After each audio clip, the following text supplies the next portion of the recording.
গ্রামের বাড়িতে যাব আর শপিং করব না, এটা কি হয়? কি শপিং করলাম, কিভাবে গেলাম, সব থাকছে আজকের ভিডিওতে। আসসালামু আলাইকুম, নতুন একটা ডেইলি ব্লগে সবাইকে স্বাগত। যে যেখান থেকে আমার ভিডিওটি দেখছেন সবার সুস্থতা কামনা করি। আমরা বিকাল 5টার দিকে বাইরে বের হয়েছিলাম কিছু কেনাকাটা করব বলে। তো ফার্স্টে রিক্সা নিয়ে চলে গিয়েছিলাম। প্রথমে আমরা জুতার দোকানে গিয়েছিলাম। প্রথমে যেই এই জুতা দুইটাই চয়েস হয়, তো ভাবতেছিলাম কোন কালারটা নিব। পরে আমার হাজবেন্ড বলল ব্ল্যাকটা থেকে পিঙ্কটা আরো সুন্দর আর অনেক স্ট্যান্ডার্ড, ওইটাই নাও, ওইটা তোমার পায়ে সুন্দর মানিয়েছে। পরে আমি এই জুতাটাই ফাইনাল করে ফেলি। আমার হাজবেন্ড একটা জুতা নিয়েছিল আর আমার শাশুড়ি নিয়েছিল, তো আমরা 3টা জুতা নিয়ে চলে এসেছি। এদিকে আমার ছেলেটি ঘুমিয়ে গিয়েছে তার চাচুর কোলে। আমরা গিয়েছিলাম কিছু ড্রেস কিনবো, কিন্তু ভালো মনের মতো ড্রেস পাচ্ছিলাম না। এই একটা ড্রেসই পছন্দ হয়েছিল। এই ড্রেসগুলাও সুন্দর ছিল, ওয়ান পিস গুলা, কিন্তু অনেক শর্ট, তো আমি চাচ্ছিলাম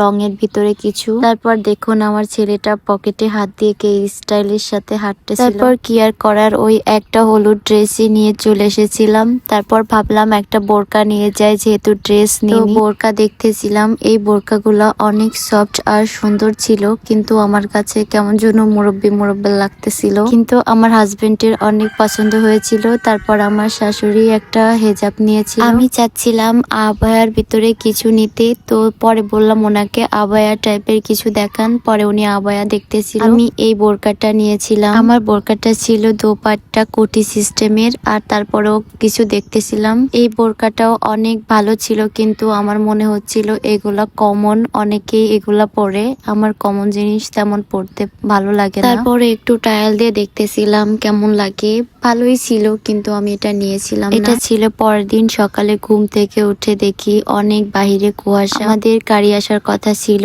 7টায়, কিন্তু অনেক কুয়াশার জন্য আমরা বলছিলাম একটু লেট করে আসতে। আর যেহেতু কিছুদিন যশোরে থাকবো, তাই ভাবলাম গাছগুলাতে একটু পানি দিয়ে যাই, আর যে ফুলগুলো ফুটে গেছে ওর ডালগুলা ভালো করে কেটে দিই। তাই এক এক করে ফুলের ডগাগুলো কেটে দিচ্ছিলাম, আর গাছের গোড়ায় একটু বেশি করে পানি দিয়ে যাচ্ছিলাম, যেহেতু কিছুদিন পানি দেওয়া হবে না। গাছে অনেকগুলাই রুমের অবস্থা খুবই খারাপ, কারণ সবকিছু গোছানো হচ্ছিল। তারপর আমি ভাবলাম কিছু ফুল যেহেতু ফুটেই আছে, ওই ফুলগুলা কেটে নিয়ে যাই, কারণ একাই তো নষ্ট হবে, বাসায় যেহেতু কেউই থাকবো না। এই তো ফাইনালি আমাদের গাড়ি চলে এসেছে। গাড়ি এসে অনেক সময় ওয়েট করতেছিল, কারেন্ট ছিল না, তো সিঁড়িতে নেমে আসতেছিলাম। এই তো আমরা গাড়িতে উঠে পড়েছিলাম, কিন্তু আমার অনেক বমি পাচ্ছিল। আমি 10 মিনিটের মতো জার্নি করেই বাইরে যে বমি করে দিয়েছিলাম। আমি একদমই গাড়িরই সহ্য করতে পারি না, আমার খুব বমি পাই আর খুব খারাপ লাগে জার্নি করতে। আজকে ভিডিও এই পর্যন্ত। নেক্সট